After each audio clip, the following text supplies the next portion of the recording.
bow down first. Okay, guys, 7 o'clock. So let's start with our prostrations. And for those that cannot prostrate, don't worry, just bow down. And all we do is we prostrate to the teachings, to humble our pride, and to bring ourselves here in front of all these holy beings. So this is a mental practice. So it's not being you're bowing to something, you're just paying respect. And by bowing down, it also humbles you down a little bit. It takes a little bit of that ego out and puts it at bay. So you put your thumbs together, you're really like offering something, and we'll say these words. You don't have to say it, just be respectful when we bow down, and you do not have to bow down, but we do 3 prostrations, okay? Om Namo Manju Shriye, Namo Shru Shriye, Namo Uttama Shriye Soha. Om Namo Manju Shriye, Namo Shru Shriye, Namo Uttama Shriye Soha.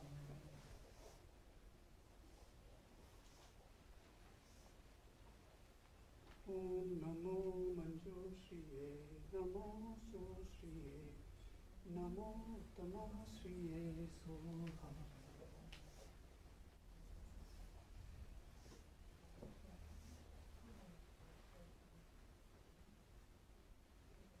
Thank you.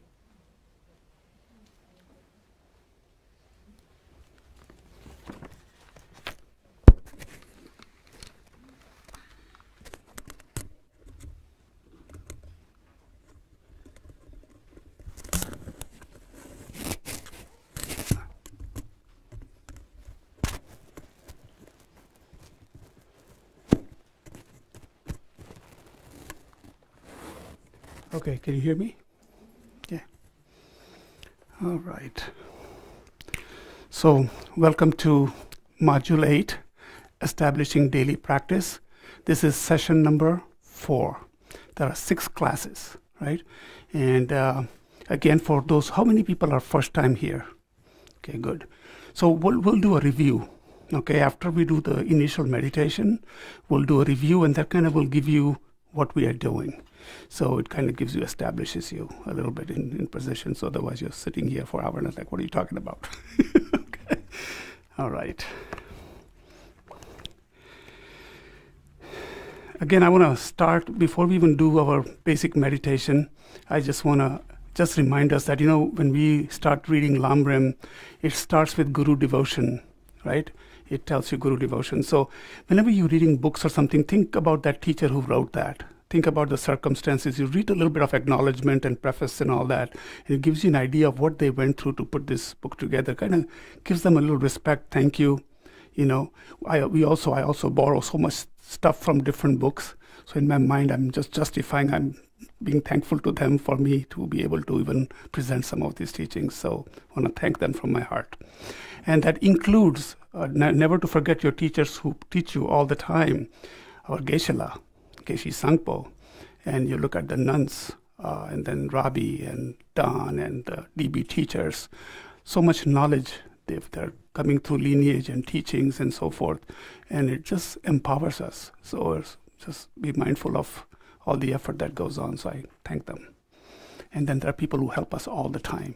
They're big helpers. Okay, so today I'm gonna, even before we start doing so we're gonna do today purification practice, our first one. So the 2 major ones that we talk about is the Vajrasattva practice, and the next time we're gonna do the 35 Confession Buddha. Okay, so today we're gonna do Vajrasattva. And also before we get going, you'll hear a few words. You hear words like Dharmakaya and Pretas and Asuras and Suras and 5 mudras. I don't want you to divert your mind. Kind of put it in perspective. Mudras are hand positions or body positions. You know, you see Buddha doing this sometimes, or sitting a certain way. These are all ways of teaching, taking, giving you some symbolic gestures. Those are called mudras. And when you hear things like different realms, and, you know, of course we don't know, but it's according to the teachings that there are people in very bad situation, and there are people in much better situation, and there are higher realms, okay? So when they talk about suras and asuras and pretas, that's what they're talking about, Okay, so when you hear these words again and again, and when you hear things like Dharmakaya, okay, just want to give you a very quick, since we are learning here, that sometimes Buddhas are seen in three kayas or three different body emanations. The one that is inconceivable is out there. When we talk about this expansive mind, that's called Dharmakaya, right? When they come in a form of a teacher in front of you and teach, that's called Nirmanakaya. So they are the sun, and here's the ray, and you're getting the sunlight from the teacher. So that's in a form of Buddha. So that's why you don't visualize sometimes, you look at your teacher in a reference, because they're teaching you those Buddha's words. So that's a different form. And that's an in-between stage. Is called the enjoyment stage, or you see a lot of the Buddhas will present visually themselves to big bodhisattvas like Amitabha, like Avalokiteshvara and Chandresic and so forth. And that's called Sambhogakaya. So there's just be aware that when somebody uses the word Dharmakaya, you're talking about the primordial essence of Buddha. So when you hear that in a meditation today, and you thank him or thank Vajrasattva, the Dharmakaya, then you know his essence that pervades everything. Okay? So that's why they use these words, because there's no real translation. Good? Okay, with that. I think Aaron was very kind. I actually went for it. Sorry. We have some things to pass around. So.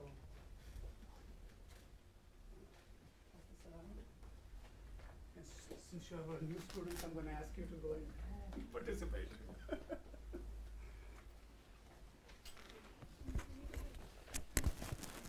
So what we are passing around is we had a retreat about 2 years ago.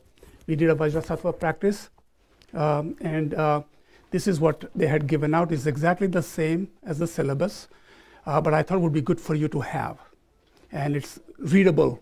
And there are small books. Sometimes you will find outside that they give away this exactly the same thing, but this is very nicely put in a small format. And then I also found the meaning of the mantra, because a lot of times we say these mantras and then you wonder, what is it saying? What is it saying? So I'm always looking it up, and I've developed my own little charts, so I understand the certain words. When they say Vajra, what does it mean? And Bhare, what does that mean? And what are all these mean? So I'm beginning to put some of these things together, so I learn. But anyways, I did find for Vajrasattva this meaning, and I think that will be very helpful to you. Okay? You have an extra one? Oh, yeah. I'll take one. So I'll follow that, because this is falling apart. So. Okay.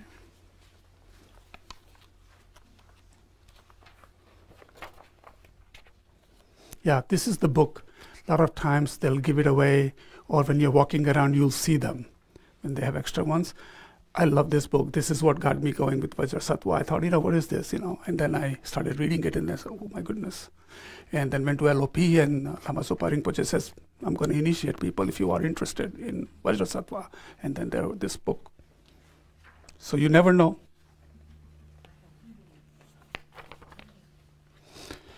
And when we are saying this 100-syllable mantra during the practice, it is in that little, pages that I gave you. If you don't know, you can read them. You're supposed to say either 7 times or 21 times. So when we are going through it, we'll say it three times loudly altogether, and the remaining 4 silently. And the last one, the 7th one, I'll start to say it loudly again, so you know that we are moving on. Okay? So, okay, to begin with, as always, you want to start with a motivation. And for those who are new, intention and motivation is probably the most important thing in anything you do. If you want to buy something new or set your mind right, you have to have an intention to do that. Right? You can't go out of that door unless you have intention to get up and walk there and open the door. Otherwise, you don't go. So intention is very important. And all day long, you're working, you're visiting, whatever you're doing, your mind is active, busy, and you want to bring it to this presence here. Your intention is to learn. For the next hour or two, you be here, not out there. Okay? So let's get your spine straight. Can you tell for people who are streaming, just maybe, I showed Okay, so those for line, those who are online, we're going to do a short Vajrasattva practice today. And it's a purification practice. And if you have this small book, great. And if not, I think it's also in the volume 1 of prayer book. There's a Vajrasattva practice, but we're going to do that. Okay. So let's set the motivation. Begin by making sure your spine is straight. The arms rounded and relaxed, with your hands resting on your lap, your left hand in the bottom, your right hand sitting on top of it, and your thumbs touching. Your head just slightly tilted, forward with gaze down towards the floor. Your mouth and jaw are relaxed. Your eyes are slightly open. Taking few deep breaths in and out.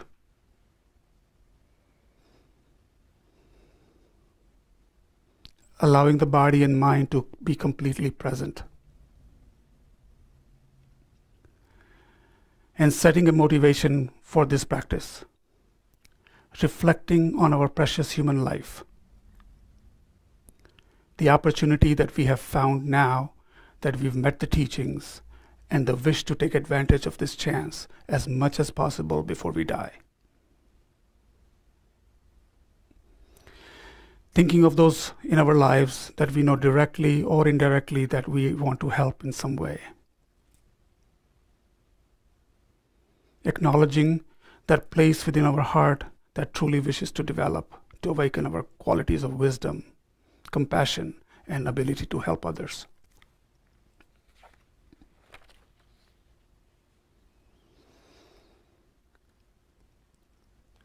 How wonderful it would be to be free of belief in self-concept, free of the prison of the self-contracted self or contracted self. Recognizing that even though we might have a great wish to develop realization in our mind just feels very dull, blocked, unable to see or understand. Feeling the great burden of the mountains of negativities, misknowing reality, and acting out of ignorance that have been imprinted on our mind stream, cluttering up wisdom, counteracting our compassion, blocking our ability. So wanting to be free of all these blocks, all these mental veils, all these negative habit patterns, and to be free to act in the ways that is beneficial to ourselves and others. So with this wish, we will do the practice of Vajrasattva.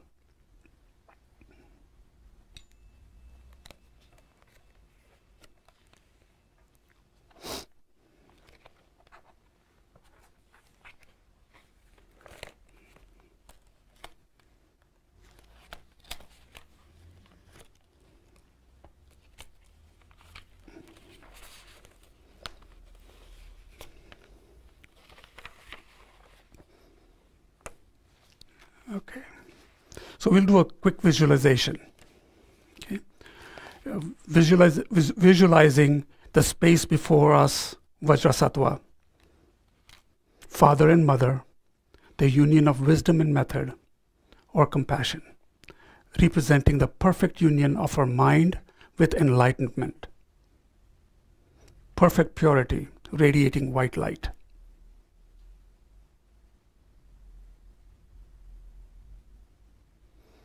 And visualizing ourselves surrounded by all living beings, our father on the right side, our mother on the left, enemies, and those beings who agitate us in the space before us, and friends just behind us. And with a wish that all of us would quickly find perfect happiness, and taking responsibility to bring that about, with a deep wish to free our mind of all that which prevents us from actualizing the path quickly, we recite together the verse of taking refuge. Taking refuge is also known as the power of dependence. I forever take refuge in Buddha, Dharma, and Sangha, and in all the three vehicles, in the Dakinis of the secret mantra yoga, in the heroes and the heroines, in the empowering goddess and bodhisattvas, but most of all, I take refuge in my holy Guru forever. I forever take refuge in Buddha, Dharma, and Sangha, and in all the three vehicles, in the Dakinis of the secret mantra yoga, in the heroes and the heroines, in empowering goddesses and the bodhisattvas, but most of all, I take refuge in my holy Guru forever. I forever take refuge in Buddha, Dharma, and Sangha, and all the three vehicles, in the Dakinis of the secret mantra yoga, in the heroes and the heroines, in the empowering goddesses and the bodhisattvas, but most of all, I take refuge in my holy Guru forever.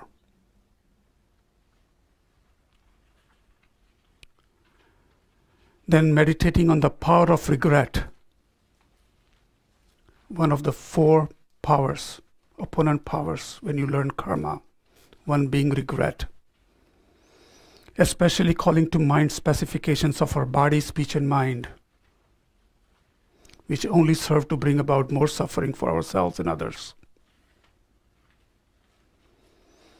Realizing that definition of negative karma is any action which results in suffering, any action motivated by ignorance, ignorant liking of things, ignorant disliking of things, not understanding the real causes of our experience. Almost every action I do 24 hours a day is motivated by worldly concern, attachment to the comfort of this life. It is like this from birth to death in this life, and it has been like that from beginless rebirths. Nearly every action I have ever created has been non-virtuous, the cause of suffering. Not only that, but continuously I have also been breaking my pratimoksha, bodhisattva, and tantric vows. Worst of all,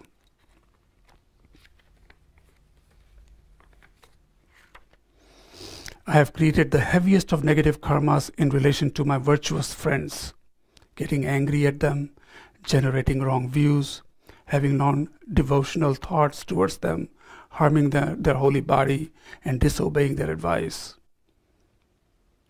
Having these negative imprints on my mental continuum is unbearable. It's as if I've swallowed a lethal poison. I must practice the antidote right away and purify all this negative karma immediately, without a second's delay.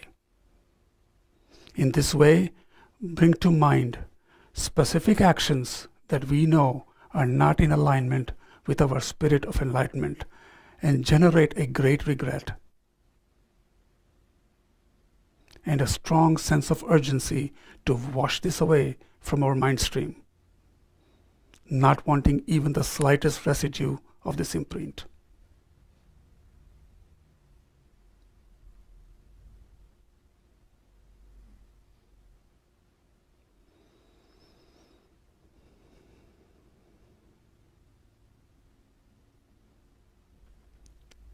Then remembering impermanence and death. Many people, my age or younger, have died. It's a miracle that I'm still alive and have this incredible opportunity to purify my negative karma. Death is certain, but its time is most uncertain. So if I were to die right now, I would definitely be born in the lower realms, because I could not practice dharma there. I would remain in the lower realms for countless eons.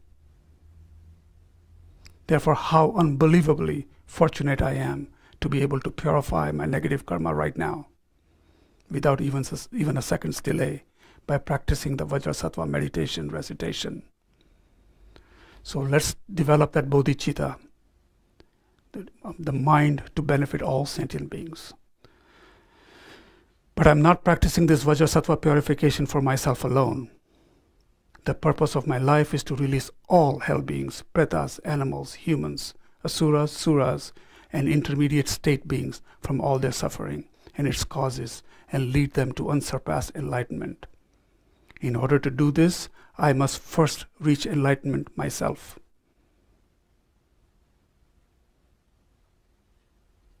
Therefore, I must purify all my negative karma immediately by practicing Vajrasattva meditation recitation. So very strongly generating in the mind stream the wish to just be free of all negativity, all karmic blocks, all negative habit patterns that we have created in our minds in this life and in lives without beginning, not even knowing what kinds of darkness are still obscuring our mind. So then visualize above the crown of your head, seated upon a lotus in a moon seat, are Vajrasattva father and mother. Their bodies are white. Each has one face, two arms. He holds the dorje and bell. She, a curved knife and skull cap. They're embracing each other. The father is adorned with 6 mudras and mother with 5. He sits in a Vajra posture, she in the lotus. Vajrasattva is my root guru, the holy mind of all Buddhas, the Dharmakaya, who out of his unbearable compassion, which embraces me and all other sentient beings, appear in the form to purify me and all others. In this way, your mind is transformed into Guru devotion, the root of all blessings and realizations of the path to enlightenment.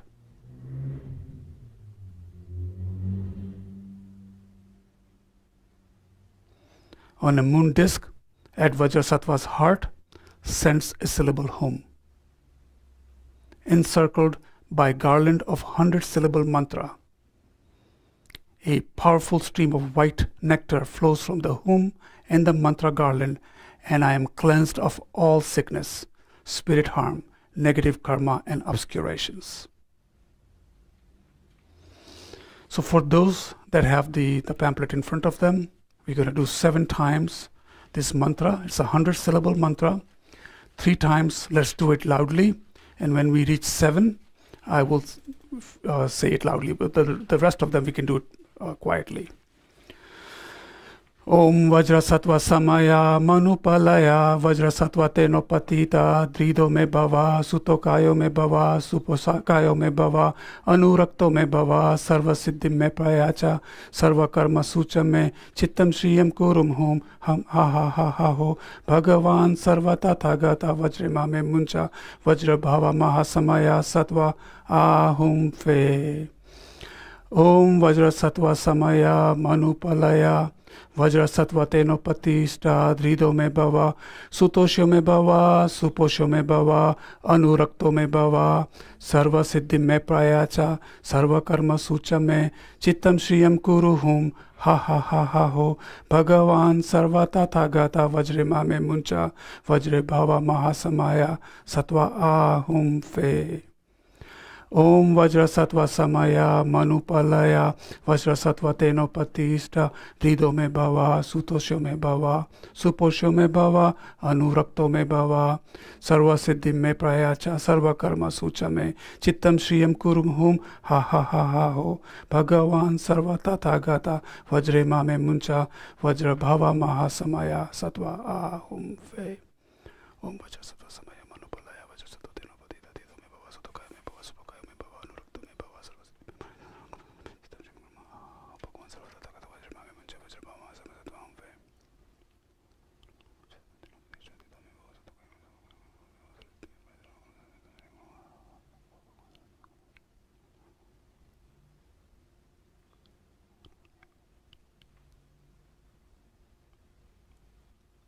Mahasamaya Sattva Ahum Fe. Om Vajrasattva Samaya Manupalaya Vajrasattva Teno Patista Drido Me Bhava Sutosho Me Bhava Suposho Me Bhava Anurakto Me Bhava Sarva Siddhim Me Prayacha Sarva Karma Sucha Me Chittam Shriyam Kurum Hum Ha Ha Ha Ha Ho Bhagavan Sarva Tathagata Vajrema Me Muncha Vajra Bhava Mahasamaya Sattva Ahum Fe. Visualize a final purifying stream of white nectar and light pour forth from Vajrasattva's holy body and mind, and like a very, very strong shower, completely cleanses our mind, the body complex, every single negativity, every single mental veil. These wash away completely to the soles of our feet, enter into a crack in the earth, and are consumed by the Lord of Death amidst a blazing fire.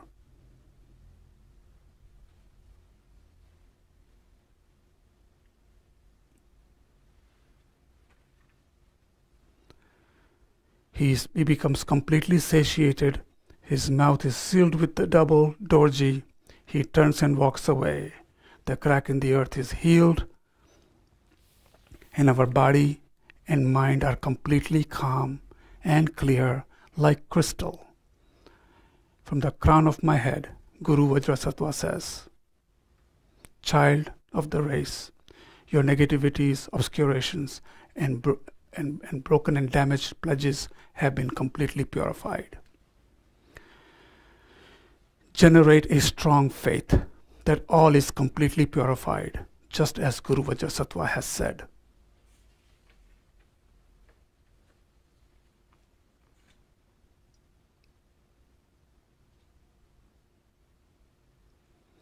So the power of restraint, refraining from creating negativities again.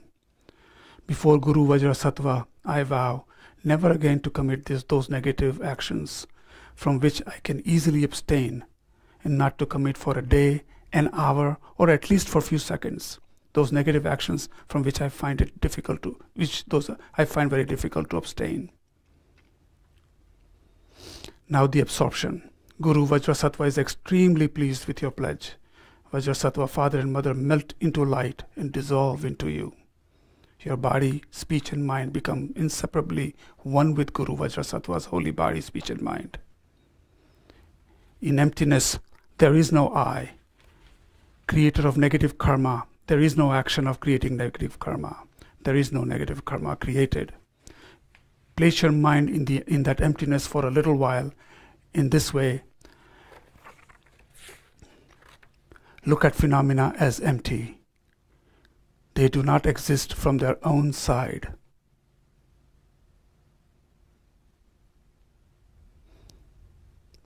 Then with this awareness that there is no negative action with the subject alone, no negative action with the object alone, no negative action, and it's impossible to engage in any action without subject and object. With this awareness, then we dedicate these merits. Due to all these merits of these 3 times collected by all the Buddhas, Bodhisattvas, myself, and all other sentient beings, which appear to be real from their own side, but which are empty, may I, who appears to be real but is empty, achieve Guru Vajrasattva's enlightenment, which appears to be real but is empty, and lead all sentient beings who appear to be real but are totally empty to that enlightenment, which appears to be real but is empty. By myself alone, who appears to be real but is also totally empty, non-existence from my own side. May the precious bodhicitta, the source of all happiness and success for myself and all other sentient beings, be generated with my mind, and in the minds of all sentient beings without even a second's delay. And may that which has been generated be increased.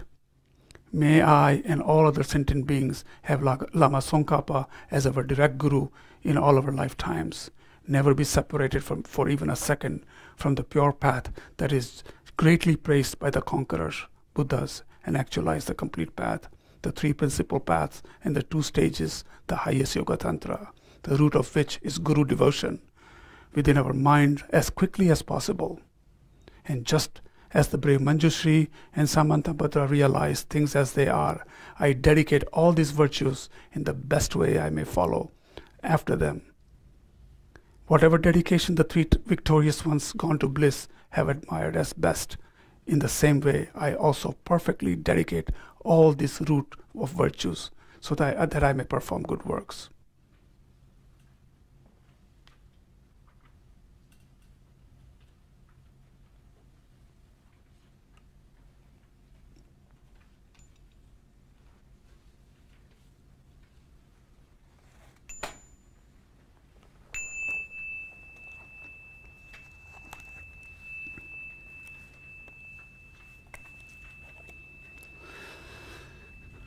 So this was a short Vajrasattva mantra. I know there are a lot of words in this meditation that I'm sure if you come to all the classes, you'll pick up as you go along. There are concept of emptiness, which we'll have a class coming up. 5 weeks of learning when it says I don't exist. We went through this last class with an example, and we'll go through that again today, just to give you a little glimpse of it. But I think it should be taught appropriately so there's a good understanding of it. Okay? So that's why you hear those words. I wanted to give you some vocabulary in the beginning because you'll hear some of these words like, what are you talking about? So that's why we did that. So what I'm going to do is go through a quick review session. Okay, again, and I think this reviews, if you don't mind, I'll keep it, the first class, I'll make it a little short, and then we'll focus on the last 2 classes a little bit, so you kind of go through in your mind all the things that we have covered, things you're supposed to do, and where we are going with it. Okay, in the beginning, I had said to you that we're going to try and address this why, what, and how. Right? So you have to keep that in perspective in your mind, because something in your mind just says, why am I doing this? What's the point of all this? So we have to address that. Then what is it that am I really doing? So show me, somebody show me what to do. So we address those things. And then how do I do it? So that's what we've been covering throughout all the last 3 classes. Right? So class 1 was like a pep talk, basically. It was a great overview to establish a daily practice. We started with the fact that, guys, you may have taken some classes, you may have heard Geshe-la speak a little bit, but this is where rubber hits the road. In other words, now do something about it. You've been looking at this for a long time, you've been listening to it, reading some books, questioning people, but it's time to do something. So this is about the 8th module. Okay? So importance of having daily practice, how all components come together, and then we started talking about you should set up some time for daily practice in your life. It's one thing to just kind of know about it, like an encyclopedia. We talked about that sensitivity and insensitivity to Dharma. You don't look at it like, oh, there's a lot of books out there, I'm just going to know, so I know now. I've heard this before. That creates insensitivity. If you really want to reach the goal, then you have to do something, right? So we talked about that. I had some analogies, leather butter analogies, that the butter can be used in a leather and it can be used very nicely it makes the leather real malleable, but when it sits in for a long time, the leather becomes really hard. So you don't want your mind to become really hard. Let the Dharma come in, listen to it, understand it, and then do something. We also talked about how mind and the Dharma gap is far away. We see Dharma as sometimes, oh, this is good for Sunday, or I'll do it tomorrow between 15 minutes. The rest of the day, I got to get to the reality. We do this in our head to keep our pace of life going, But the idea of Dharma, the word Dharma itself is bringing the gap of mind and Dharma and making it one. So it becomes your life. And it's not a burdensome thing to do. It's not that you do this part-time thing, right? You need to start to find the happiness in it. You need to start to visualize it. You start to have some good times with it too. You learn, but at the same time, you're doing something with it. You're experiencing it. So that was the point. Then you find out, what's the positive indications? When am I doing progress? Am I getting anywhere? And I think I gave you Dalai Lama's example. It says a year from when you start your practice, check on yourself. Do you get angry quickly? Or do you catch before you get angry? Or you feel yourself humble a little bit? You find yourself feeling good inside? You will see there are definitely, oh wow, I used to react so quickly to this. Now I look at it differently. There's inspiration in this. You feel good about it. Then you know it's working for you. So we talked about that. And then we talked about the goal of Dharma. Very quickly, I said the idea is here to liberate yourself from this birth-death cycle. Okay? And we talked about the precious human rebirth very shortly. I also talked about that donut analogy, if you remember, being kind to other people. This is good. This is why the review is good. It kind of gets in there, but you kind of forget, right? So it's good to talk about it. Kindness of other. You go to a store, you buy a donut, and you think, well, I earned the money. Here's my $3. Give me my donut. You eat it, you enjoy it, you go out. But do you ever think how the donut was made? The farmers that did all the work to get the wheat in the place, all the caramel, all the sugars, where it came from the field, who drove over. So in other words, everything you see has these previous moments where people have been kind and their kindness comes to you in a form of a little donut. So think of anything like that. So many ways to think like that. You eat an apple, you think of it. Somebody cleans it, somebody decorates it, somebody puts it on the store, somebody picks it on from the apple, somebody tills it, all that good stuff. It goes on and on and on. So again, kindness of others is important, and that's why it's important that we be kind to them. Okay? And then in class 2, we laid the groundwork to develop effective meditation session. And we talked about the 6 preparatory practices. Okay? And this is like a prerequisite, basically. So we talked about a dedicated space for meditation. You want to have that. And in between, you want to clean the place, vacuum the place, and keep your mind positive. You're vacuuming the dirt away. You're offering the best things possible. Remember, you're developing your mind. So you want to see good things. You want to offer the best things, right? Set up the altar. We talked about that, how to set up the altar from left to right. Water bowls. We talked about that. Then expand yourself, multiply yourself. You know, we get this thing about, oh, here's a little flower, here's a little bowl, oh, this is symbolic. Wrong thinking. Why not think you're offering oceans of water? Fantastic food. Everything out there that's pleasant is symbolic of that. So your mind is as big as it wants to be or as constrained as it wants to be. So that's how you want to offer big. And then you sit in meditation posture, generate the mind of refuge and bodhicitta. Again, refuge is a protection. Bodhicitta is a mind that's you develop this mind to benefit other sentient beings, develop compassion for others. You always want to start every session with the 3 prostrations like we did today. You pay homage, you pay respect to the teachings. It is also good for your own mind. Then we talked about 7 featured sitting meditation posture. It's amazing. If you came last Sunday, Geshe-la went through some of these things. It's like, wow, this was like my last class. It was great to hear that. You know, very assuring, very nice. Then we have talked about taking refuge in bodhicitta. Then you invoke the merit field. So just like today in meditation, we invoked Vajrasattva. That's called the merit field, right? Here we've been doing Shakyamuni Buddha. So Buddha becomes your merit field. And you bring your teachers in front. But remember, I will keep on saying this every class, I think, that if you are seeing Buddha as the sun, then the rays of the sun are your teachers who are teaching you his 84,000 teachings and how lucky you are that you're sitting there and your karma has been such to bring you to these teachings and they're coming to you. So you visualize that. You're helping your mind develop this conviction. Okay? So once you do that, and you start with your gurus and teachers, and then you offer your 7-limb prayer. Those are your nuts and bolts, right? You do your prostration, offering, confessing. Each one has a benefit. Prostrations overcomes pride. Offering overcomes miserliness. Confessing, removes those poisons of ignorance and attachment and hatred. Then you rejoice in others, and that overcomes jealousy. And then you request your teacher to stay. Okay? Overcomes wrong views, and in the end you dedicate. Okay, it's not always me. You do it for all sentient beings, all living things. Okay? And remember, we talked about refuge protects you all day long. When you take refuge in the morning, it's like a great motivation. It feels like you've taken a commitment to yourself, and you're going to be protected by Buddha, the 3 jewels, Buddha, Sangha, Dharma, and Sangha. Okay?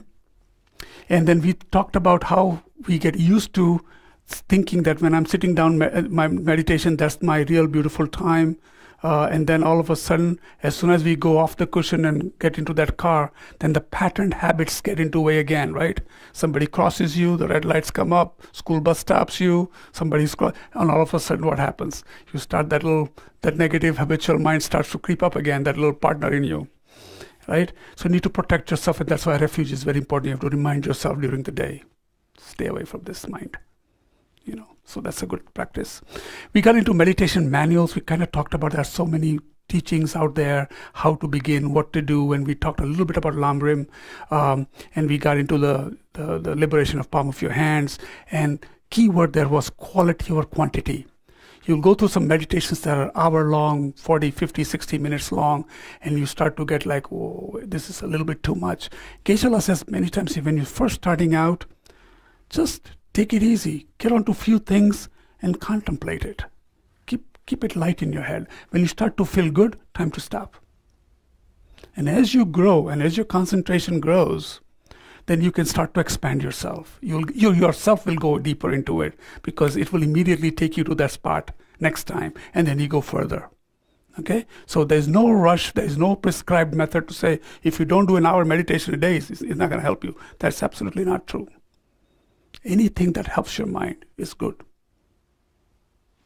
Okay? Quality over quantity. And it's like peeling an onion, right? You slowly and steadily start peeling it, and you'll get more and more realizations.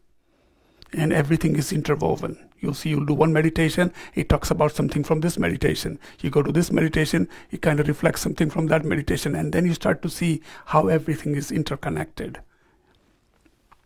In class 3, I took it a little backwards, because it was so verbose and got into so many branches that I decided to give you what ultimately they're reaching at. We started that at least as part of your daily practice. You have your morning prayers in the volume 1 prayers, right?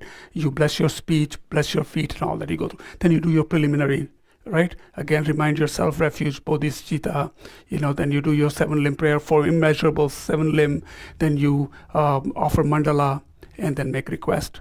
Just gonna go through that, and then dedicate, and then you start your practice. Make do a little bit of guru devotion, do a little bit of Lamrim topic, meditation on emptiness, a little bit of Lamrim prayer, and that should do your practice. Depending on the time you have in the morning, you have children, family, work, you can adjust this. And it's not all in one sitting. If you want to take a break, we do that at retreat. Lama Zopa Rinpoche can go on and on and on. Somebody has to tell him people have to eat right now.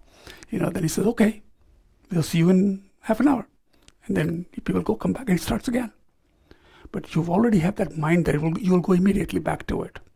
Okay? So there's nothing. And once you develop your own practice, you can go as far as you want to go. Okay? And then we talked about what meditations to do in what order, and follow the Lamrim, aka graduated path to enlightenment. We talked about Lama Atisha, took 84,000 teachings, put it into a beautiful Lamrim book, and it tells you what to meditate on, in what order to meditate on, and it made it easy for us.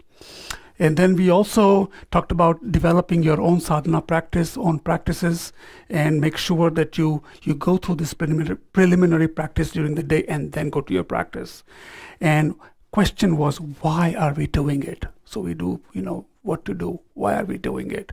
Preliminary practices are done. You're making the mind ripe for to generate realizations. Okay, your mind has been thinking for so many years a certain way, and when you go through meditation, you will say, I see it differently now. That's the realization. And that's the mind stream that you want to grow and grow, so it goes with you. Right? So that's the purpose. It's a clean slate. It accumulates positive energy, gives you momentum for the day and for many days. Okay? So it's a very powerful practice, period. Okay? Then we talked about the two Lamrim two major commentaries commentaries that we talk about, Lamrim Chenmo, and we talked about liberation in palm of your hand, Lamrim Chenmo by Lama Tsongkhapa, and he also wrote others like Foundations of Good Quality. These are all commentaries. Some are long and very detailed, some of them are just verses. And the Foundation of Good Qualities, which thankfully Geshe-la will be starting to teach on Wednesdays, you'll go through them again. And it's actually looking at all different parts of Lamrim. Really amazing prayer. And then we talked about liberation of palm of your hand. It's again compiled by Trijang Rinpoche from Pabongka Rinpoche's teachings, and he's taken some aspects of the Lamrim and he's elaborated on it, but in a very beautiful way, in bulleted points. So if you're looking for subjects to contemplate, you should just take a look at that, and then you'll find very nice little commentaries there that makes you think. And then we talked about how to meditate on Lamrim. We said Lamrim is broken down into 3 scopes. just like a high school, right? We have a kindergarten to second grade, third grade, middle scope, and then higher scope. Nothing is bad or good or higher. It is, all of them are necessary, but it's, in order to progress properly, it's good to go to, it's designed for us to practice and grow properly. So we focused on precious human rebirth and impermanence. Those are really like the most, I don't know how the word is, but it's like, why isn't it a pleasant one? The first two ones are the toughest ones. But there's a reason for it. When you really, really think about how important your life is right now, you can only realize that by knowing how bad it could be. Right? So you don't live in ignorance. Okay? And that doesn't mean you don't have happy moments. That's not what we are saying here. But in reality, go through this birth, death cycle, and knowing that you have this opportunity to build your bank balance for the permanent retirement, we haven't done so. And then we want to retire, liberate ourselves, no more birth, just be happy, but then there's no more merits left. That's why it's important. And then you have to face, we put that death and impermanence like in the background. It's not happening. I wake up tomorrow, it's the same thing. Think about it. It can happen anytime. And so it kind of jolts you. And that's what our teachers are trying to tell you. Get a visceral feeling before you move on to other meditation. And then what happens when you get there, it immediately gets you to that point. That's why it's important. And then we talked about very quickly the glance meditation. So when sometimes, it's like a roadmap, right? You want to go from here to New York. You're not going to immediately say, am I going to first of all, you can say, I got to take this route and then I'm going to make a right, then I'll take 95. But you got to kind of keep a map of it. So the Lamrim topics or contents are sometimes very important to see all the three scopes and what subject matters are there. Browse through the book and get it part of your practice. Think about it. Oh, okay, I'm going to go through this. I'm going to go through that. Oh, this is another subject. Oh, I didn't know anything about this. Kind of keep that in your head. And after a while, it becomes very easy to follow and then you know what you're doing. Okay? It's like a little recipe. So the initial meditations are like a big premium gasoline, just like a fuel. Okay, we talked about precious human rebirth in terms of the 8 freedoms and the 10 richnesses. I really never got into each one of them. It's part of your reading. But we talked about some examples. Take one, that you could be born in a barbaric land. We all can relate to being born in Iraq or Iran or Afghanistan or Syria right now, where you don't know if next day your home is going to be on top of you or not. Right? That's barbaric, and it happens right now. We gave an example. In Libya, they found people, slavery going on right now. But we are sitting here, we ate food today, we have clothing, we have a beautiful place. So think how lucky we are. Okay, so those were the things we kind of talked about. And give you an example of, look at an animal that's suffering or something like that, and just put yourself for a moment in that shoe. You don't want that life. So that's why what we are doing is important. Okay? We give you an example of a little bit of emptiness about that water. If you were to take a look at water, in human we see water. In higher realms they could see that as a nectar. In a lower realm they could see that as a pus. It's all about their mind. Same thing can be seen so many different ways. Another good example was that boss yelling at somebody. Right? So it's a picture of a boss yelling at somebody. So the person receiving it, it's not a good day for him or her. And then the person next cubicle, who doesn't like this person that's being yelled at, he's kind of happy about it, like, he's getting it. And then that roach on the floor doesn't care either way. Same scenario, 3 different reactions because of the mind stream. So we create our reality. Right? So we talked about that. So any questions so far on the first 3 classes that we've gone through? We've covered a lot, but sometimes we get into this lot of different points and it gets spread out. But I just want you to keep certain things in mind, that they're giving you these tools so that you can establish your own practice. Okay? Any questions on what we've covered so far? Okay. So today, we are going to talk about a little more about bringing that mind and dharma gap closer, and talk about the importance of off cushion, some of those topics, And there are other things of what you can do to help yourself, little tools. This is not telling you you must do all of these things. These are just giving you some options, okay, so that you can practice to change, to transform your mind, okay. And we'll talk about everyday dharma, living in the vows, what that means, rejoicing, what that means, a little bit of yoga of eating and yoga of sleeping, okay. So let's start by talking about, when do you know that dharma is soaking in? When do you feel? So, they say you get dreams of your teacher, of Buddha, of holy things, whatever your faith is. This is, I'm teaching from a perspective of Buddhism. So, of course, my examples are all of what I practice, but apply to anything. If you like something and you really are into it, it's amazing how our mind goes there. Just take even a mundane thing. Say you like Southwestern design, Art Deco. It's amazing, out of all these things, you'll start to say, that looks like Art Deco. Oh, that's a little bit of Southwestern in there. Our mind immediately goes to that, right? Same way, when you are doing your practices with happiness, not as a burden, not as a homework, not something to do part-time, but making it part of a little fun, you'll be amazed how these things happen in your mind. You'll dream about things. You'll dream about wearing new clothes, washing waterfalls, some good things like that. When it's not happening, then you can do a couple of things. You can do purification practices, sincere practices. Not by just saying it because here it is and I'll say it 100 times. I feel the same way. That's not the point. You really need to generate inside that feeling that, I really do care. I really want to have this happen, and then see where your mind goes. It's your mind creating it, so you will see those things. And then you're progressing. You can do Vajrasattva, just like we did. 35 Buddha Confession Buddhas. We'll do it next class. Okay, making heartfelt requests, sincere requests, and ask for blessings. And I used to sometimes bug Geshe-la. When I used to get like this, sometimes I would just say, let me make a phone call, and he would say, next Saturday, come down for 15 minutes. As soon as I step in the car and you think about that, my mind is already changing. Like, I don't even know what to ask him. It just feels so good. So it's my own mind, right? This is my practice. So you develop your own little things that help you. Okay? So what are we doing in between meditation is the next thing, right? We're going to bring our mind and dharma gap a little closer. So what does meditation mean in Tibetan? Nom. It's called nom. Becoming familiar with, right? To becoming familiar with some subject matter or an object or something you want to become familiar with. You want to concentrate and think about those things.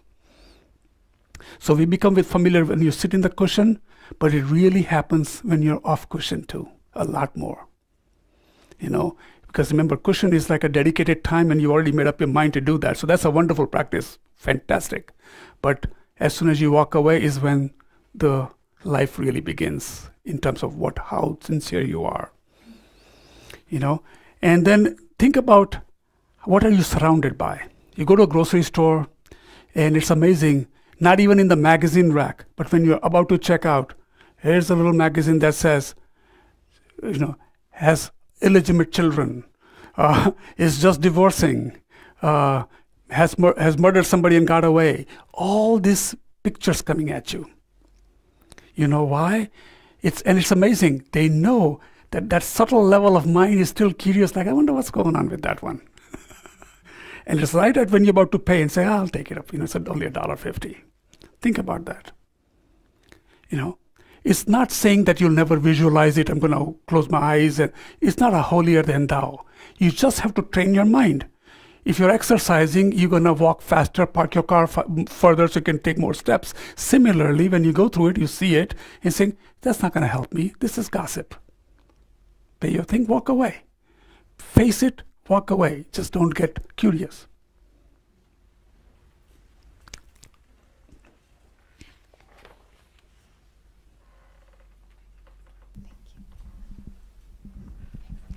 I'm finding it interesting that I'm turning away from television.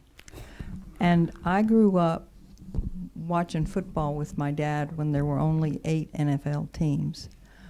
And now it seems like all there is on television on Saturdays and Sundays is football. And I'm now seeing it as a business deal, not as people in a community that built a team that are communicating kind of violently with each other. But it's been really interesting how fewer and fewer moments I spend, and the news is doing the same thing to me. Right. The whole media experience for me is changing because I'm learning to turn my mind to positive things. Fantastic. And our media seems to be so oriented in capturing the negative. It was exactly getting into my next example, which is perfect segue. And then let's talk about, we start to, our whole society, they always talk about Eastern, Western, everywhere is about blaming somebody, especially us in our country. You look at anything and we are immediately looking to blame somebody. It's okay. You want to find if somebody's doing something wrong and all that. But I'm not talking about, don't pick out an individual cases. In general, we are immediately, who did it and how we're going to get him. You talk about media, news, whatever, it's gotcha. Right? And that's the blaming. Then think about lawsuit industry. Your healthcare is going up. Instead of worrying about your health, what they're really worried about is if somebody sues me, millions of dollars, so I'm going to raise the price. The premium go up. So what happened to the health of the individual? It's all about their money. So it perpetuates. It's not that the doctor is bad. It's not that you are doing something wrong, but the whole mindset, this flows into so worldwide view. And it just perpetuates these bad things. And then we kind of get into it. Our reality starts to be formulated by our success based on those images. And then we say, that must be success. And then we wonder why we get upset so quickly. Why we can't even stand a red light for 2 seconds. Right? It's because all day long, subconsciously, you've been bombarding yourself with all of these things. And then the anxiety grows. And then you don't get some of those things. Then the depression sets in. And then it's cyclical. Right? So that's one thing. Watching news, I have exactly what I have. We're always repetitious and to the point where they take the same tape and play it every 2 hours, same comments. And then they bring in experts, which I don't know who qualifies them, but they're experts, and they have that one side that you like and another side that the other party likes, right? And they talk about it because they want to be neutral and fair. So you got to be very careful of how much you let in. This is not to say that you can't be intelligent and know what's happening. This is not to block ears and your eyes away from what's happening. It's perfectly fine, but limit yourself, especially if you're starting a practice. You want to get into something that you're learning so your mind is not cluttered, is what I'm getting at. We're not saying here, close your ears and put dark glasses and walk away, That's not the point. Some people do. They go in caves for years and learn these things. But that's the whole idea. And remember, you're doing this because it's a precious human life that you have, and you want to take advantage of that. Okay? All right. So another thing is, sometimes we also want to put on a what they call certain type of glasses, Lamrim glasses, and we'll talk a little bit about it. And so in the end, I was just thinking about a cartoon. That's where my mind was going. I was just, I saw a cartoon and I wanted to keep it. I have it on my iPad actually, but just to tell you, just 2 little pictures. And it told me the examples I was giving about. And it's about a healthcare, and there's a little Capitol in the background, and some senator saying, who would like a change? Oh, there's thousands of people, every hand is going up. And then say, who would like to change? No hand goes up. Right? So everybody buys into this big thing. But then when it comes to developing your own self, then we shy away. And so it kind of has an analogy with what we're doing. You're trying to develop your mind. So start with yourself first. Be kind to yourself first. And if you can be kind to yourself, it's easy to be kind to the next person. And then it grows. And that's what they're saying. This is not, Hemant speaking. This is from Lamrim. These are teachings from Lama Zopa Rinpoche. This is what Geshe-la has been saying ever since I've known him. These are same things, just giving you a perspective according to the module. So the bottom line is, what we do in between session is protecting our mind. Okay, so let me remind you, if you are being serious about DB and you're going to take your assessment, your question, one of the question is, describe some activities you can do in between sessions as part of your effective daily practice. Okay, so think about some of the things we are going through, how to protect your mind, what to do in between sessions. The next thing, one of the other things you can do, these are all tools, and you can choose. I like this one. It says you want to think of, it's called verses, but what it is you can choose quotes, some holy teachings, some little sayings from somebody, and put them on a refrigerator, okay, or put them somewhere where you can look at it and it triggers it gives you a reminder or evokes some sort of an emotion in you. Bring that one up. And it says that we have a tiny dharma muscle, but a huge ignorant muscle right now. So you want to train that tiny muscle to work harder. Okay? Small verses are very helpful, and you'll see some people use stickers, and I'm not promoting tattoos and all that. Some people love it, and some of them they're beautiful, but some people actually do that. They'll have a little om, a little something here, for their own reminder. So it's, again, as you wish, what you like. You can have several ways of kind of bringing your practice into reality. Refrain from, even if a little saying in the morning, refrain from harming sentient beings. And you think about that. And when you come across a squirrel crossing, you automatically want to slow down. And then I've seen people who will swerve their way to hurt the animal. And you say, how can you think like that? So that's a practice right there. And be thankful you are not thinking that way. You know the consequences of karma. So see, this practice is how in daily life, little things, even I'll give you on side note, this is Hemant's example. We have a little geckos and lizards living around the house. In summer, they come out and sunbathe. And one guy loves to sit in front of my garage and just flat. And so now every time I go, I have to slow down and look sure he's not there, But it gives me that practice, that he's a sentient being, he's relaxing, he has a home. I want to be careful not to hurt him. So think those are little things. So you could be your own verses. You can take teachings from Lamrim, 7-point meditation. You can even use, there are called 8 verses of mind training. When you go through your readings, you'll come across these things. There's 1 or 2, I'll give you an example. So in the 8 verses of training your mind, there's one verse here. In my every action, I will watch my mind.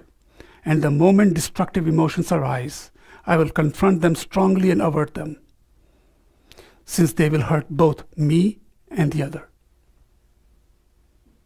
See how nice that is? So you have to repeat it. Okay?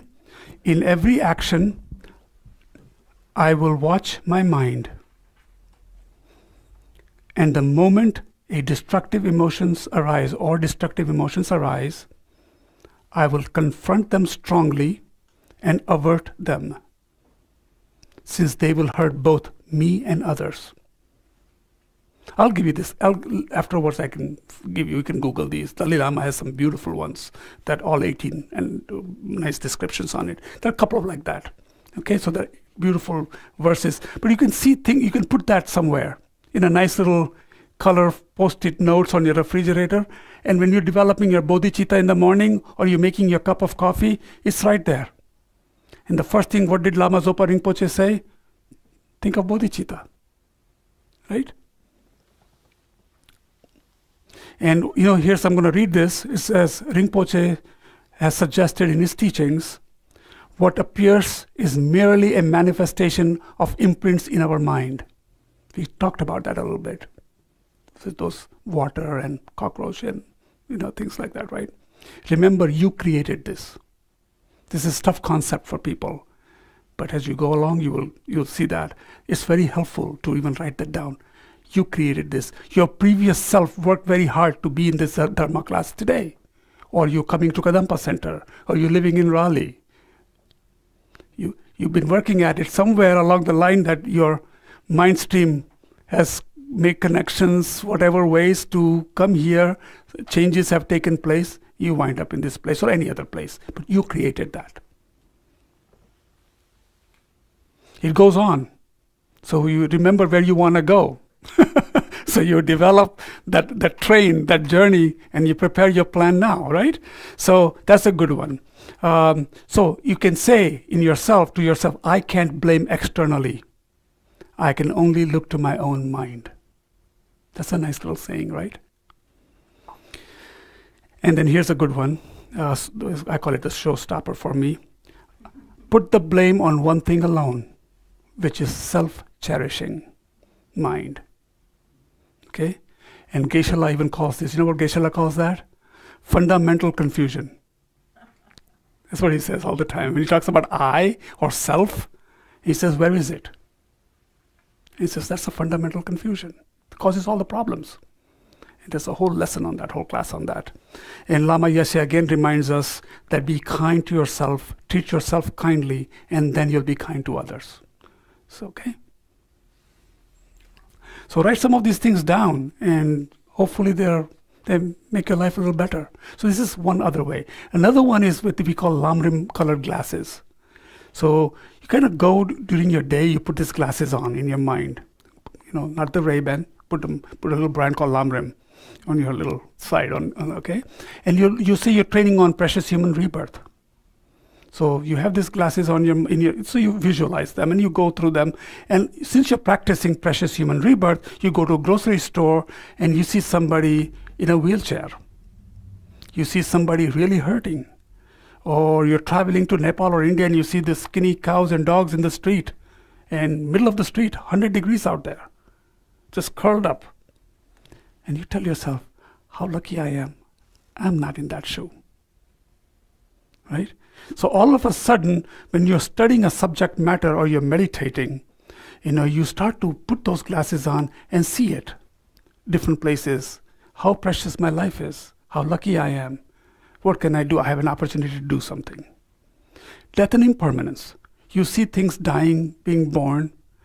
Think about it, how things change every day. It's a fall season. This leaf was green. There are flowers there. What do they look like right now? What happened? And again, spring, there'll be more. Things are changing constantly. My life is changing constantly. I'm not the same person I was yesterday. I'm not the same person I was a year ago. I'm not the same person I was 2 minutes ago. We like to think we are, but we're changing. Every cell is changing. Right? And we'll continue to change. Nothing is permanent. But all the causes and conditions you develop in your mind stream develops the next moment for you. Okay? So, colored glasses, that's one way. Okay? And remember, when you're doing precious human rebirth, you can think about the 8 freedoms and the 10 richnesses. All the unfortunate states, thankfully, you're not in. When you're wearing those things, when you see a news that a bomb fell and so many people died, or a ferry or some immigrants, 25 people died. Just think you're not in that shoe. How lucky you are that you have a home, that you can drive a car, that you can go to work, or read home, or do whatever you do. So that's another way. So those are the glasses. So when you're practicing something, start looking at the world and kind of relate to it from that perspective and see how it fits in. That's another tool. Okay, then we talk about walking meditation. So Christmas shopping will start now, right? Everybody's already, Black Friday came in, you're going to go to the mall. Look around. Is same stores around? Some are not. They came and went. They don't all look the same. Some have changed even the decorations. Some have new clothes, new lines, whatever. Things are always changing. Look at all the cars and things. It's like just a cycle of activity. But when you're walking, even you walk on this floor, when you walk on this floor, think about this. This was a brand new floor at one point. Then imagine how shiny that was and clean and nice lines. And now I see little marks here and there, little dents and cuts and all kinds of signs. These cushions, maybe they were very nice and tight before, now they're loose. But you can see in everything that things are changing. The doors, the place, the walls, even the biggest buildings, there are thousands of years old castles. At some point, you will see that they also don't look the same. You have to patch them up and then they go down, right? Everything. There is no concrete thing that is hanging out there permanently, right? So those are your Lamrim glasses on. In walking meditation, you can do the same thing. Look around yourself a little bit. Now, don't make this burdensome. This is not like, oh, I'm going to do this thing and I'm going. This is not like that. It's just think of it as you're doing your daily activity, and once in a while, this thought pops in and says, geez, it's true. Life goes. Things are changing. Things are impermanent. It's a great way to look at things like that. And Rinpoche's again favorite: try death and impermanence for a week, and tell yourself, this is my karma. Very strong statement. Whatever I see, hear, taste, and touch, this is my projection. Do that for a week, and see what you like to project next. Right? I am creating this. This is my script I wrote. That's what your script is. So the world starts to become a little less concrete. That's what he's saying. Okay, and there's another example here about hallucination meditation. They call it. It's while I was reading this module, it came across there that Lama Zopa Rinpoche told a bunch of students to go. When you do walking meditation, it's always good to know where you're going to go and come back. So while you're doing it, you're not thinking about, oh, am I hitting a wall or something, So you're kind of practicing. Okay, I'm going to go from there and come back. So you kind of know. So he told the students that he's going to take them to a stupa for circumambulation. So he showed them where the stupa was. Then he started walking. Then he took a little wide turn and took them where the street and the cars were going. So they're walking on the sidewalk, and everybody's getting nervous. Is Lama Zopa Rinpoche okay? Like, this is not going towards the stupa. And he went to the stupa again, and then he walked again where the noise was. People were walking, bicycles, the cars making noise. And when he came back to the stupa, he told them, you see how it is? You, in your mind, you wanted to go to the stupa, that's your story, but this is like hallucination. Lights go on and off, noise comes and goes, people walk around, bicycles, dogs making noises, and it makes you realize that you need to learn to kind of space yourself.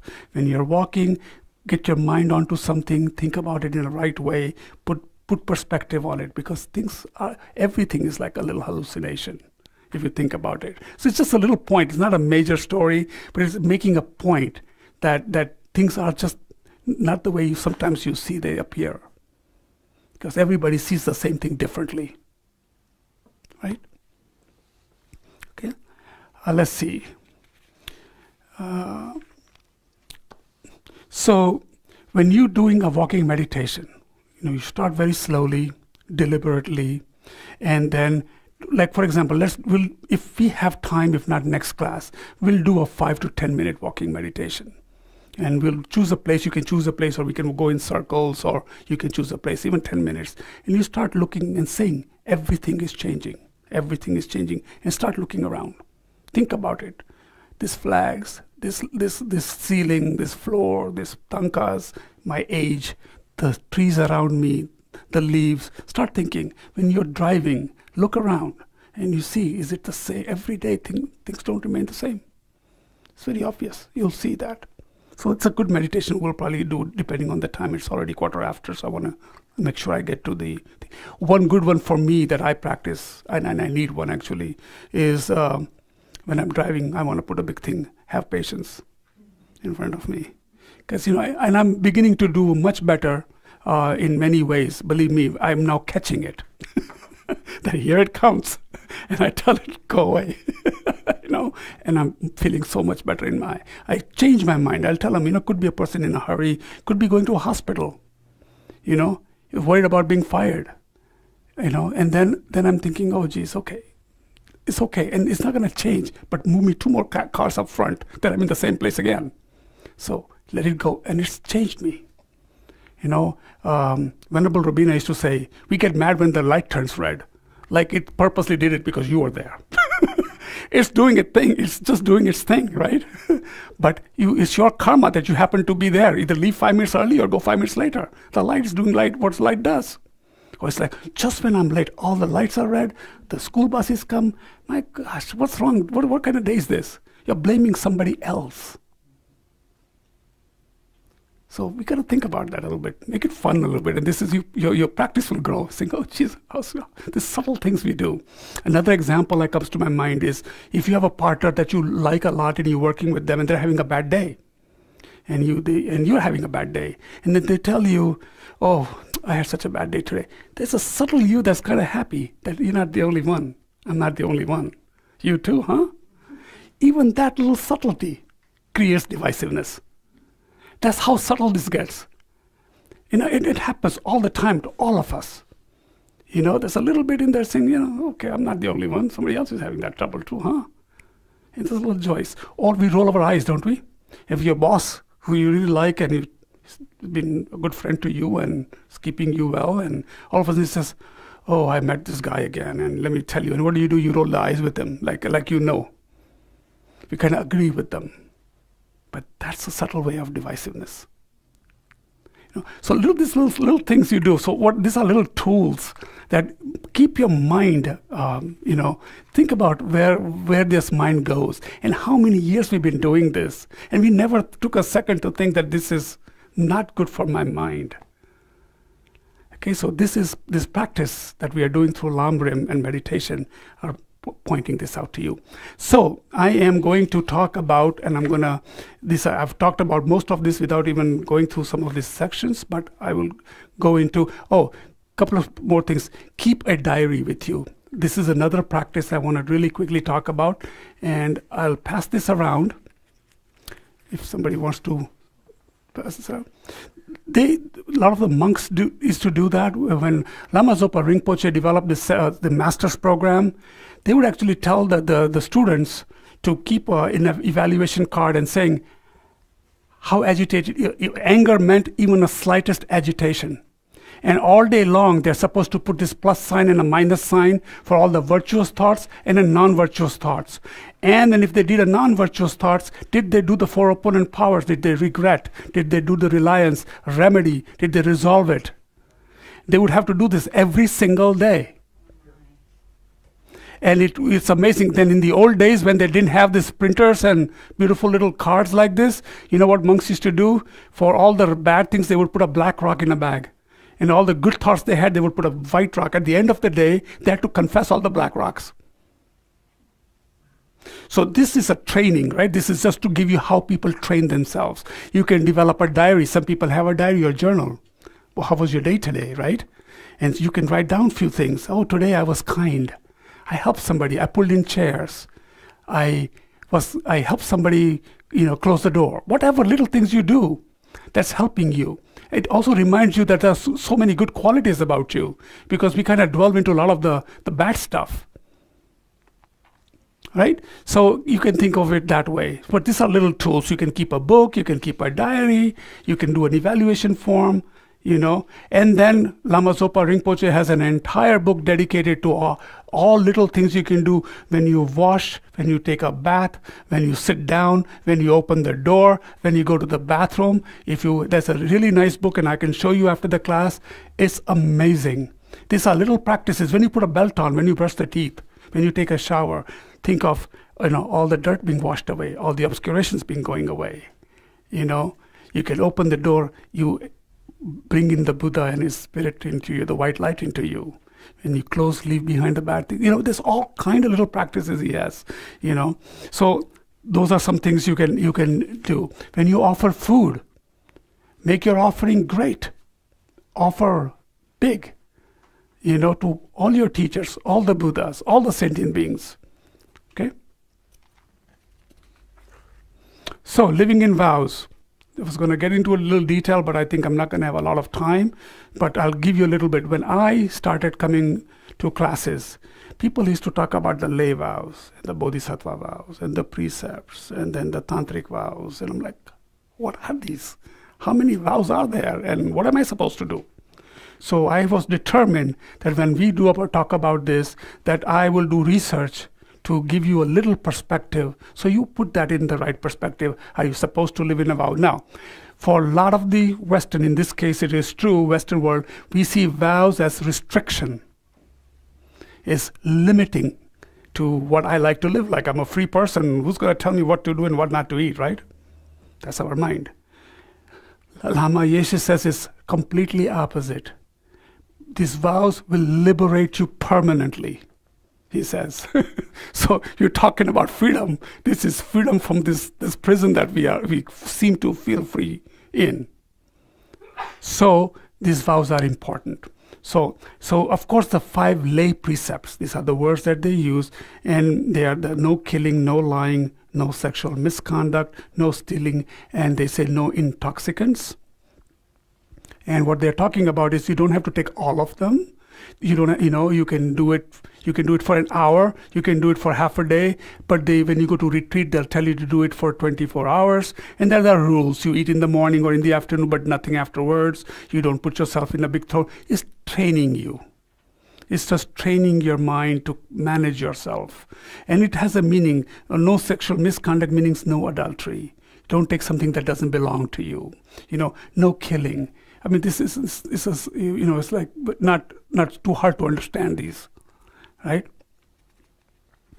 And Lama Zopa Rinpoche says it is so powerful.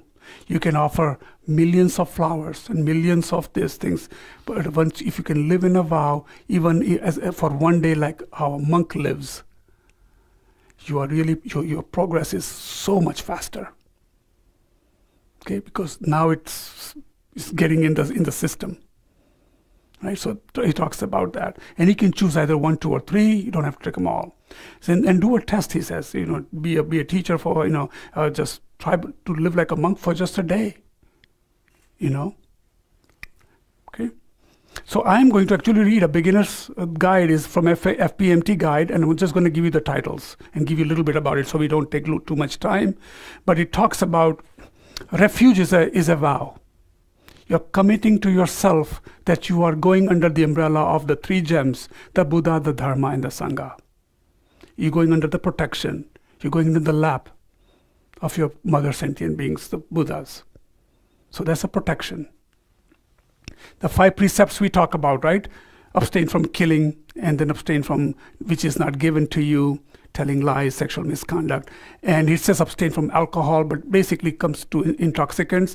And if you have a habit, or if you are doing it and you're trying to work on getting it away from it, you may not want to take that.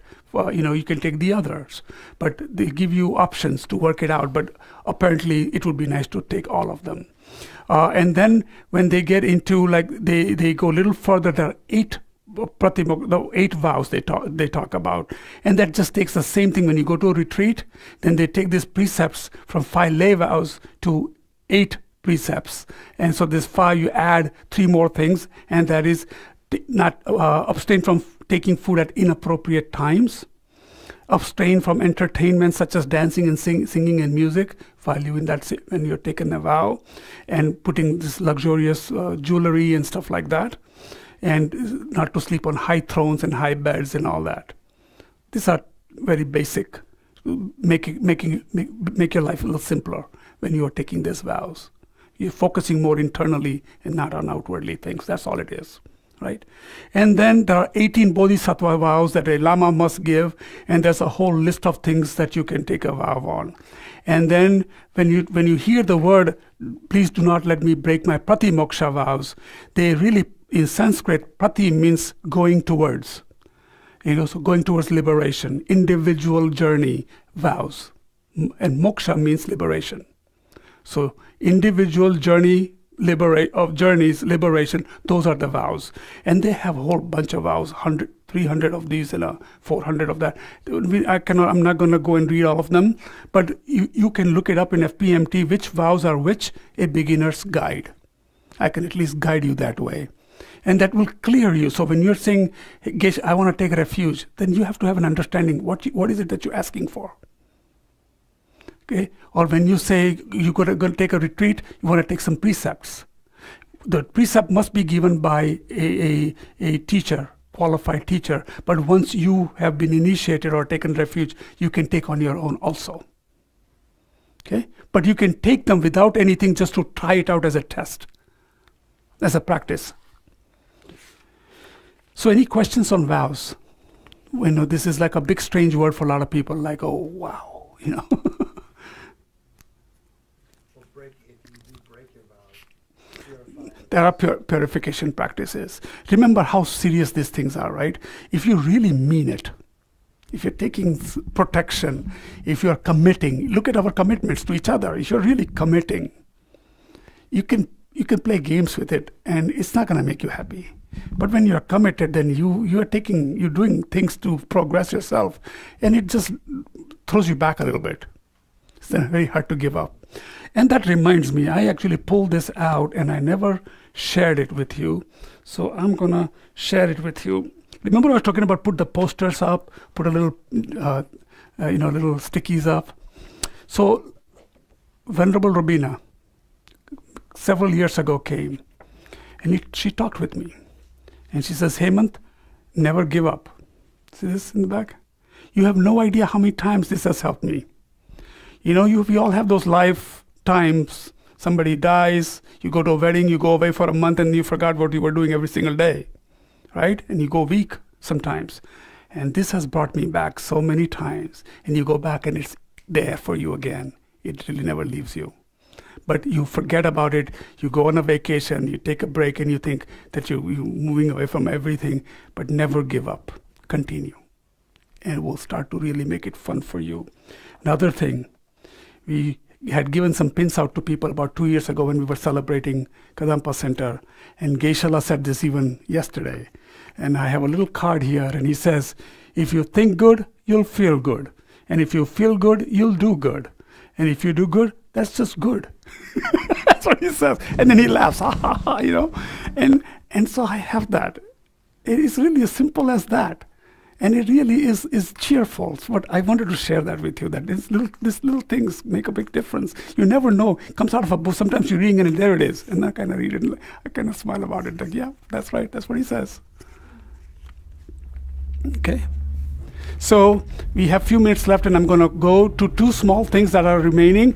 And that is quickly, one is prayer wheel. It's very short that, when you're watching TV or when you're doing whatever, you can have a prayer wheel. It has millions of mantras in it. And Lama Zopa Rinpoche says that when you're swirling those wheel, the prayers are going everywhere. You visualize how these prayers are going through the wind. And his mother did that till she passed away in the old age. Her hand never stopped. Prayer wheels or rosaries. You can use your malas, but this is just another tool to keep your mind protected. Remember, that's what we are talking about. All of these things, colored glasses, and all of these things that we are talking about are little things that you can do. Rejoice in others' happiness. Make sure you rejoice in if somebody is happy, you want to be. If you feel how come they're so happy and I'm not, you have some other issues going on. You need to work on that mind that feels a little jealous. Right? So these are tools again. And we talked about walking meditation, yoga of eating. When you're eating, it's helpful to visualize your teacher and your Buddha, just like Merit Field. And then offer them Om Ah Hum. When you offer body, speech, and mind, the light, you just offer the food to them, and then see how they come into your system and they kind of cleanse you out. That food is nourishing everything. That teaching is nourishing everything, and you're keeping them close to you with everything you do. Something that nourishes your body, speech, and mind, and they're nourishing your mind also, right? So keep that a little bit of Om Ahum with you. Okay? And then yoga of sleeping. I love this one. I just kind of learn about this. But you can read about yoga of eating. There's a little bit more than I am saying. It's not as simple as Om Ahum. You can offer cloud mantra. You can do a couple of things. You can visualize them, and they melt into you, and then the food gets absorbed very nicely. There's a little, you can find it in the volume 1, also in prayer book. You will always find this little bitty small books, and it says Lama Zopa yoga of offering food. I love these little things like this. They help me a lot every time I eat, every time I drink a cup of coffee, that it comes up in my mind now. Because it becomes part of your life. Okay? And my favorite one is yoga of sleeping. So I'm going to read this. It's kind of very nice. So it says, lie down on your right-hand side, just like Buddha when he was passing away. You see his picture laying down in Thailand and all that. And then you think of that you're laying in his lap, in Buddha's lap or your teacher's lap, or your guru deity's lap, Tara, or whoever you want, you're practicing. think when you're going to sleep, you put your head and you are going in their lap, and then you're passing away. Keep those thoughts in your head. And then when you wake up, they are still there. They're already there with you because you are in their lap, and then they melt in your day like they become a light, and they melt into you, and you're ready for your bodhicitta. It's just a simple thing, and it says here, so lie down on the right side of your, with your hand here pressed against your cheek as the Buddha laid when he passed. Start there, even if you can't stay sleeping in that position, just at least start there. Think, may I pass away from all my sorrow, like the Buddha himself. Imagine that you're lying with your head in the lap of either your teacher or Shakyamuni Buddha. You have a great wish to always be with them. You know when you're a baby, your mother's lap is so nice? Same way. And then pass into sleep with them in your mind. It's a beautiful thought. When you wake up, remember that you are in the lap of the Buddha. As you awaken, visualize that the Buddha melts into light, enters your crown, and descends to your heart. This gets you ready for the eating yoga. So now you're awake with your coffee. With that, I would say we'll have a nice evening. We'll do a dedication. Okay, so let's do a dedication. And if everybody can stay for just a minute after the dedication, we have an announcement. Sure. Okay. So again, get your spine straight. All these beautiful teachings we have done, so we dedicate all of this energy from listening to these teachings and reflecting on them and later meditating on them to the swift enlightenment of each and every living being. May we ourselves quickly attain all qualities of Buddhahood within our mind.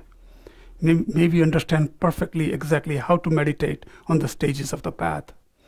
May we do so without any obstacles. May we obtain all the realizations so that we may be able to give those realizations to others. Thank you. Okay, this is late breaking news. So we have a new member challenge. For anyone who is new and wants to sign on as a supporter at Kadampa Center, either as a monthly supporter or a one-time gift in December, we can take up to 20 new supporters, and it looks like there's a matching gift of so the old members are matching for the new members. And so there's this pot of $2,000. So if new people give either monthly or one time in December, then we get all that extra money, is my understanding of what this is. So if you're new and you don't have any kind of information about annual appeal and stuff like that, I have some flyers when we go outside to give you. And we have a very precious message from one of our new members at Kadampa Center. Hasn't been around for so long, but he gave a message yesterday about giving, why he gives. Like we heard last week, a message about why we give this, why Sandy gives. Today we get to hear why Gary gives. But we just listened to the recording. Poor Gary. Yeah. Oh. Uh-oh. We're having technical difficulties. Could you give us a one line, Gary? I hate to put you on the spot. Yeah. Do you mind one or two lines without repeating everything you said? Could you do that on the spot? Okay. What about what Gary said inspired you over here? Here we go. Hello. I think I heard that Gary said that he has so much respect and appreciation for the little helpers that help the bigger helpers around. They're like the little elves that clean these flags and the walls and the chairs and dust and everything. And, he realizes, the diversity of merit work that there is here, I think. Was that something like that? Oh, you want to finish it up? Now we're on a roll. The thing that motivated me in a lot of the stuff that I did was part of my upbringing.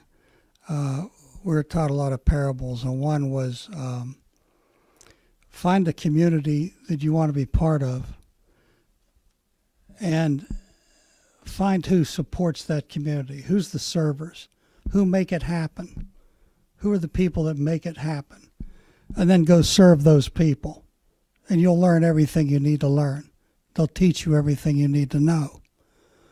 So it's pretty simple in here when you walk in and you see people like Jill and Donna, Aaron, the teachers. This place is just filled with servers. And so my big opportunity was to clean the center on Friday so it would be all sort of tucked away for Sunday teachings. And then we joked a little bit about that, and Jill said I did so good I could clean the bathrooms. And I asked Geshe if I'd get triple merit for that, but he didn't commit to that. But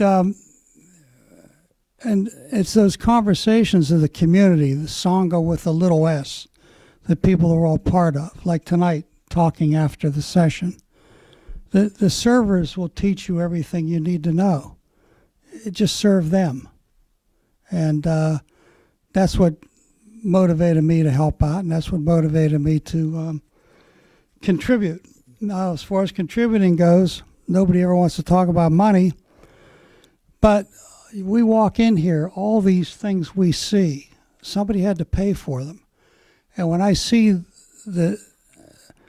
I don't think this place has ever thrown a cardboard box out. It's somehow recycled inside the center. I was joking about how they bought the black chairs you're sitting on for $1 each from a tax from the state. And they represent us well. But I commit to 50% of what I'm going to give in a lump at the beginning of the year. Another 40% on a monthly to come out.